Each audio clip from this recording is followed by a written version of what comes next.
नमस्कार. हिंदुस्तान पोस्टमध्ये आपल्या सर्वांचं हार्दिक स्वागत आहे. मी चंद्रशेखर नेने, आंतरराष्ट्रीय घडामोडींचा अभ्यासक. आज आपल्यासोबत एक विषयाची चर्चा करायची आहे, ज्याची सध्या सगळीकडेच चर्चा सुरू आहे.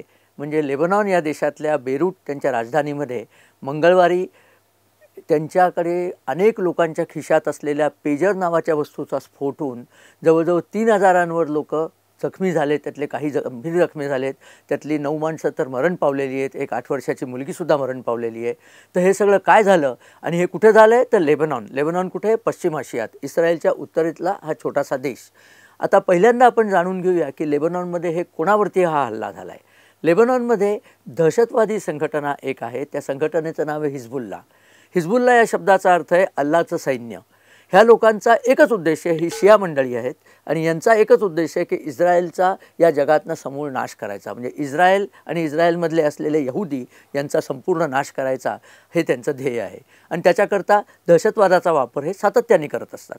त्यांची आणि इस्रायलची दहशतवादी कारवायांवरती लढाई चालूच असते. आता यांचा जो प्रमुख आहे त्याचं नाव आहे हसन नसरुल्ला. त्या हसन नसरुल्लांनी एक युक्ती काढली.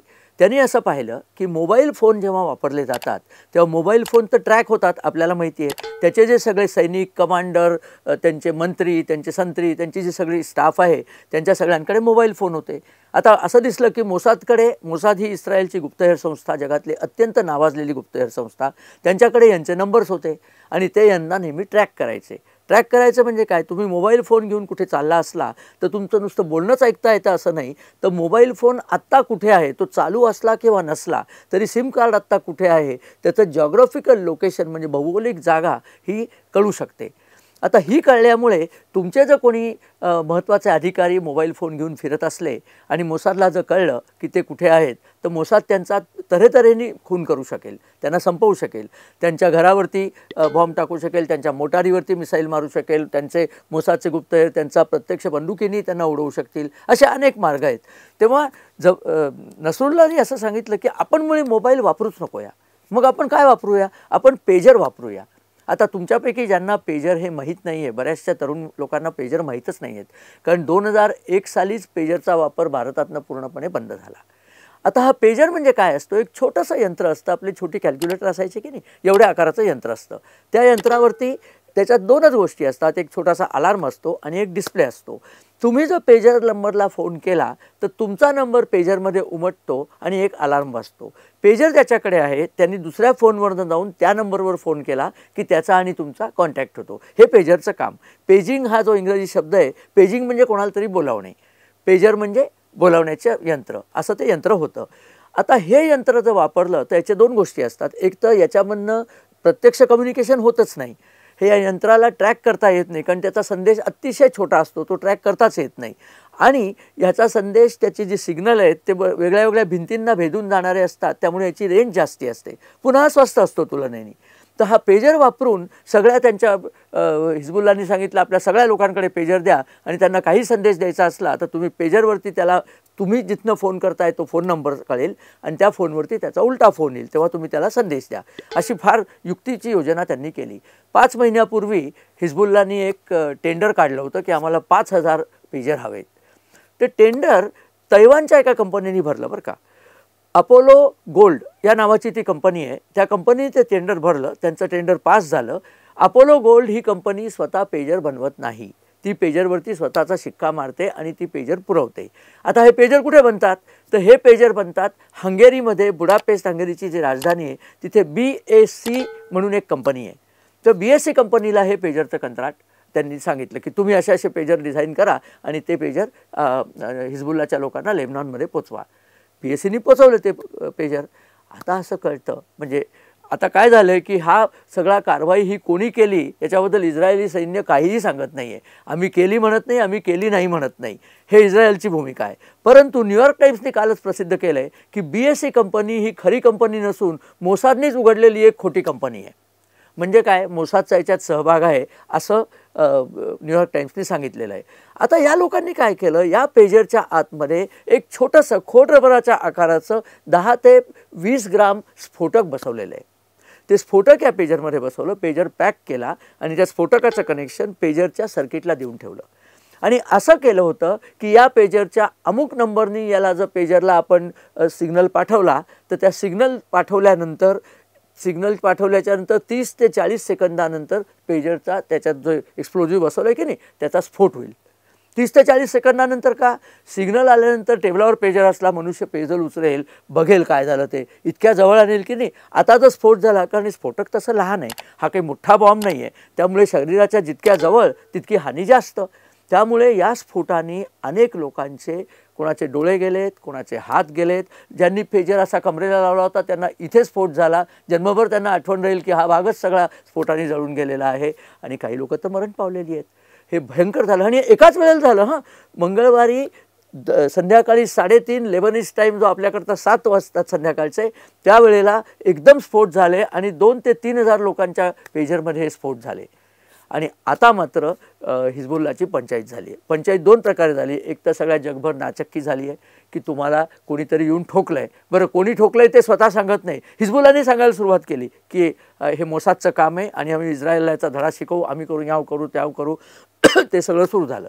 त्याच्यावरती इस्रायलच्या डिफेन्स मिनिस्टरनी सांगितलं आहे की आम्ही केलं असं आहे मी म्हणतच नाही, पण आम्ही एवढंच काय याच्यापेक्षाही खूप जास्ती करू शकतो. हिजबुल्लांनी ध्यानात ठेवावं, आपल्या अवकातीत राहा. आमच्या इथे येऊन हल्ले केलेत, कारण हिजबुल्लांनी पुन्हा लगेच हल्लेही केले, त्याच्यावर प्रतिहल्लेसुद्धा झालेत. इस्रायलच्या पंतप्रधान नेतान्याहूंनी तर सांगितलेलंच आहे की आता आम्ही गाझाचा तर प्रॉब्लेम सॉल्व्ह केलेला आहे, आता पुढचं टार्गेट हिजबुल्ला आणि लेबनॉन आहे. तिथलासुद्धा आपल्या इस्रायली नागरिकांच्या आयुष्यावरती जो हे घाला घालतायत ते सगळं आम्ही बंद पाडणार आहोत. आणि ही लाँग डिस्टन्स ऑपरेशन आहे. एका क्षणामध्ये 2000 लोकांचे हात तोडणं, 2000 लोकांचे डोळे घालवणं सामान्य गोष्ट नाही. बरं, ही लोकं कोण होती? हे सगळे सैनिक होते. हिजबुल्लाकडे 1 लाखावर असे कार्यकर्ते आहेत असं त्यांचा दावा आहे. त्यातले कडवे सैनिक, कारण पेजर काही सगळ्यांना दिलेले नव्हते, त्या कडव्या सैनिकांना जे पेजर दिले होते त्या पेजरचा स्फोट करून त्या कडव्या सैनिकांना नामोहरम आणि जायबंदी केलेलं आहे. लक्षात ठेवा, केवढं मोठं हत्यार आहे हे. बरं, इथे थांबलं नाही बरं का.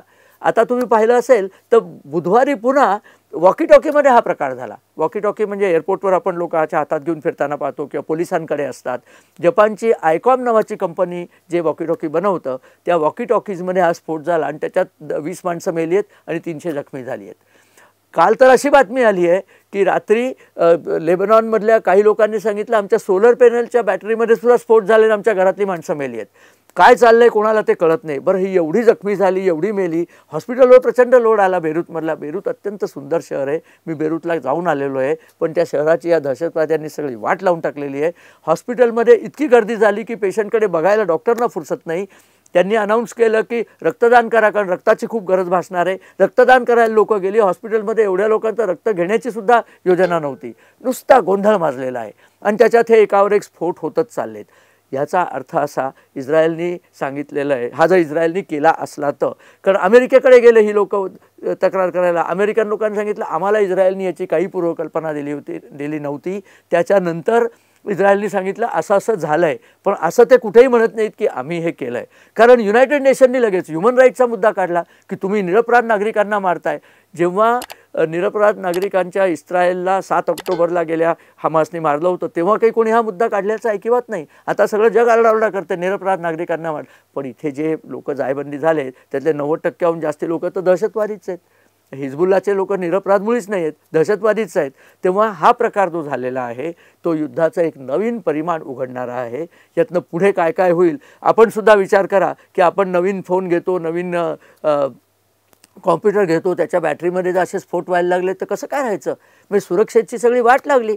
म्हणजे दूधसुद्धा गरम लागलं तर मांजर ताक फुंकून पितं असं म्हणतात, तसं आपल्या सगळ्यांना करायला लागेल. इथे आपल्या पुराणातली एक गोष्ट सांगायचा मोह आवरत नाही. माझे मित्र श्रीधर जागीरदार त्यांनी ही गोष्ट ऐकल्यानंतर एक विनोदसुद्धा केला, तेही आपल्याला सांगायचं आहे की पुराणामध्ये असं आहे की पांडवांचा जो एकुलता एक वारस उरला महायुद्धानंतर त्याचं नाव होतं परीक्षित.